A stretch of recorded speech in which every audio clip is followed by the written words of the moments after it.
السلام عليكم. لا تنسوا الاعجاب بالفيديو والاشتراك في القناة تشجيعا لنا لنستمر بنشر المزيد إن شاء الله. أخواتي، أهلا ومرحبا بكم في لقاء جديد مع أخبار فريق الوداد الرياضي.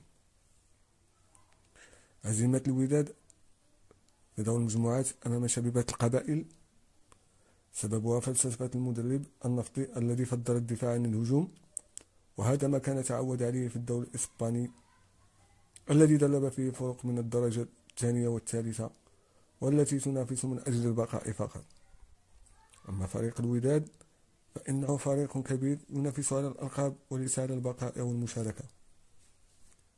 المدرب محدود الإمكانيات، وما شاهدناه في 90 دقيقة شيء غريب، ولا محاولة واحدة على مرمى الخصم، بل كانت الكرة تنحصر بين لاعبي الدفاع ووسط الميدان. وفي الدقائق الأخيرة بعد تسجيل الخصم الهدف كان اجتهاد فقط من اللاعبين وليس من المدرب، وكثفوا الهجمات على مرمى الخصم من أجل التعادل، لكن الحظ لم يكن بجانب الوداد. ورغم كل ما تعرض له الفريق في الجزائر لا يبرر الهزيمة.